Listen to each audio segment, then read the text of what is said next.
Assalamualaikum warahmatullahi wabarakatuh. Anak-anakku semua, kembali kita bertemu di mata pelajaran fikih. Bagaimana kabar kalian? Semoga kalian semua tetap dalam keadaan sehat walafiat, tetap jaga kesehatan, tetap semangat meski kita hanya belajar di rumah melalui video.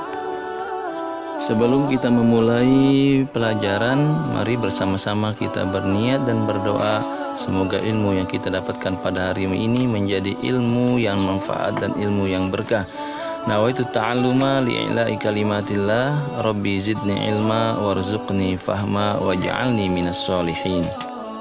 Anak-anakku semua, setelah sebelumnya kita telah mempelajari sholat jamak, juga sudah mempelajari sholat qashar, maka sekarang kita akan mempelajari sholat jamak sekaligus qashar. Dengan tujuan pembelajaran, setelah kalian mempelajari materi ini nantinya diharapkan kalian mampu, yang pertama, menjelaskan tata cara sholat jamak qashar dengan benar, dan yang kedua, kalian mampu mensimulasikan tata cara sholat jamak qashar dengan benar. Anak-anakku semua, seperti yang telah kita pelajari bahwa ketika kita dalam perjalanan jauh yang jaraknya lebih daripada 81 km, kita diperbolehkan melaksanakan sholat dengan cara dijamak dan juga diperbolehkan melaksanakannya dengan cara diqashar. Namun kita juga diperbolehkan untuk melaksanakannya secara jamak sekaligus secara qashar. Jadi ketika kita dalam perjalanan jauh, dalam melaksanakan sholat kita diberi 3 rukhsah atau keringanan dalam cara melaksanakannya. Yang pertama, boleh kita kerjakan dengan cara dijamak, dan yang kedua, boleh kita kerjakan dengan cara diqashar, dan yang ketiga, boleh kita kerjakan dengan cara dijamak sekaligus diqashar. Untuk sholat jamak dan juga sholat qashar sudah kita pelajari ketentuan dan tata caranya pada pelajaran kita sebelumnya. Nah, untuk sholat jamak sekaligus qashar, syarat dan ketentuannya sama seperti syarat dan ketentuan sholat jamak dan sholat qashar yang telah kita pelajari pada materi kita sebelumnya.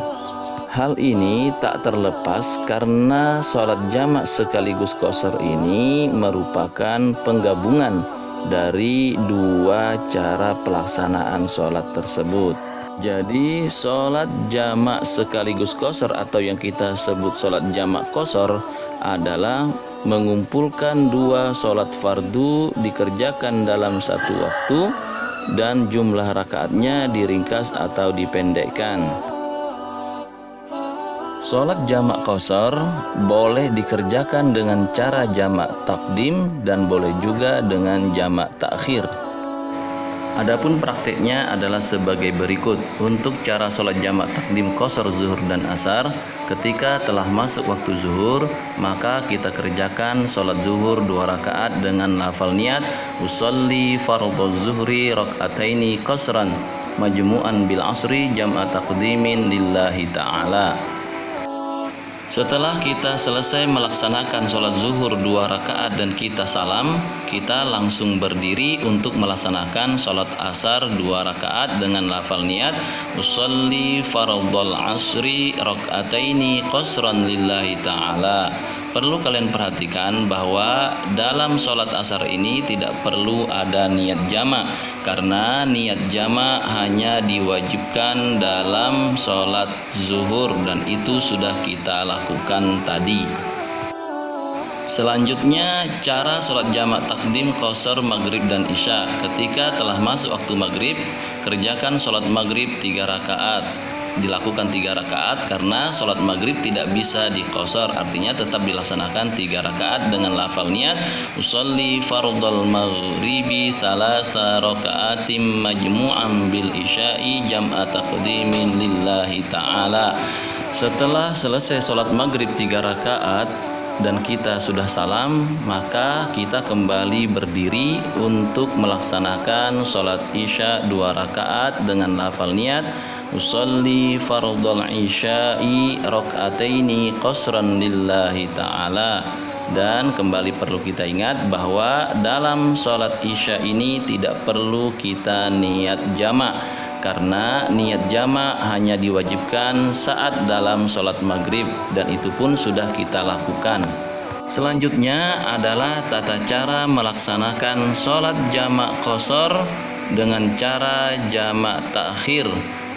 Caranya adalah sebagai berikut. Untuk sholat jamak takhir qashar sholat zuhur dan asar adalah saat waktu zuhur kita niat di dalam hati akan mentakhirkan sholat zuhur ke waktu asar dengan mengatakan misalnya, sengaja aku akhirkan sholat zuhur ini ke asar karena aku jamak antara keduanya. Niat ini kita lakukan di luar sholat di waktu zuhur. Nah, ketika waktu asar telah masuk, maka kita kerjakan sholat zuhur dan sholat asar dengan 2 kali salam, masing-masing 2 rakaat. Adapun lafal niatnya adalah sebagai berikut. Untuk sholat zuhur, usolli fardhu zuhri raka'ataini qasran lillahi ta'ala.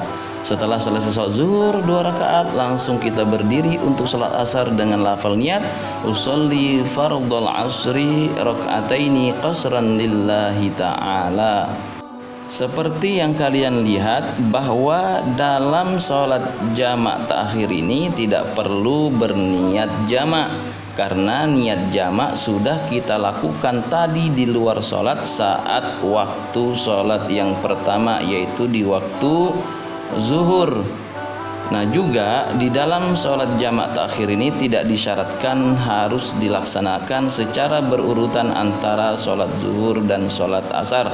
Artinya terserah kita mau sholat zuhur duluan baru sholat asar, ataupun sholat asar duluan ataupun sholat zuhur, dikarenakan kedua waktu sholat ini telah masuk. Begitu pula dengan cara sholat jamak takhir qashar sholat maghrib dan sholat isya.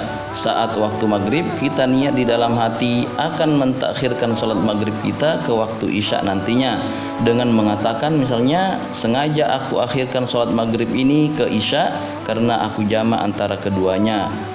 Niat ini kita lakukan di luar sholat di waktu maghrib. Ketika waktu isya sudah masuk, maka kita kerjakan sholat maghrib dan sholat isya dengan 2 kali salam. Sholat maghrib kita kerjakan 3 rakaat karena tidak bisa diqashar menjadi 2 rakaat, artinya tetap dikerjakan 3 rakaat. Dan sholat isyanya kita kerjakan 2 rakaat dengan cara qashar. Lafal niat sholat maghribnya adalah usolli fardhal maghribi salasa rakaatin lillahi ta'ala. Setelah selesai sholat maghrib 3 rakaat, langsung kita berdiri dan kita kerjakan sholat isya 2 rakaat dengan lafal niat usolli fardhal isya'i raka'ataini qasran lillahi ta'ala. Kembali perlu kita ingat bahwa niat jamak dalam sholat jamak takhir tidak perlu dilakukan dalam sholat, karena kewajiban berniat jamak sudah kita lakukan di waktu zuhur atau di waktu maghrib di luar sholat.